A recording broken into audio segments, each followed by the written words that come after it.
রাধে রাধে, জয় শ্রীকৃষ্ণা। তো এখন বাজে 11:15, আমরা এখন খেতে বসেছি। এই দেখো আমাদের সাথে কে কে আছে। এই যে নাতনি, মা গো, কি যেন বলছিল,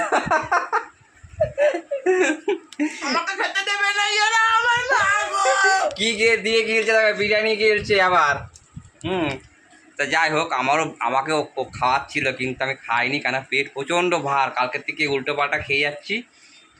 তার মধ্যে আবার গাটি খাচ্ছি, ওল খাচ্ছি, তো আরও পেট ভার হয়ে যাচ্ছে। গেছিলাম কেনাকাটা করতে, আর বানাইনি রুটি, এই কিনে নিয়ে এসছি। এই যে রুটি আছে, কিনে নিয়ে এসেছি। ভাগ্নেকেও বললাম যা ভাত নিয়ে আয়, একসাথে সে খাই। তাও খাবার তো অনেক হয়ে গেছে, কিন্তু খাওয়ার লোক নেই। এই ফ্রিজে সব রাখতে হবে, আর বাসি পয়সা তো আমি তো খাই না, কিন্তু কিছু করার নেই, অনেক খাবার হয়ে গেছে। এখন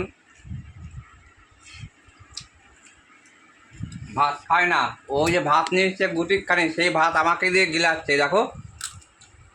আবার বিরিয়ানিও আবার রেখে দিয়েছে,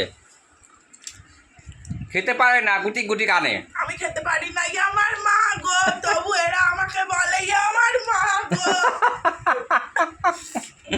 আমাকে রোগা হতে দেবে না আমার মা গো, আমার ডায়েট ভঙ্গ করে দিচ্ছে আমার মা গো। 100 কিলো ওয়েট হয়ে গেছে।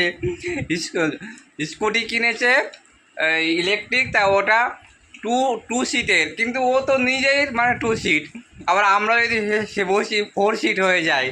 তো কী আর বলবো, স্কুটির 2 দিনে পুরো যাবে অক্কায় চলে। যাই হোক, সবাই ভালো মন্দ খাওয়া আমাকে নিয়ে বসলেই আমার স্কুটি যাবে আমার মা গো। এখন খাওয়া দাওয়া চলছে, খাওয়া দাওয়া চলুক।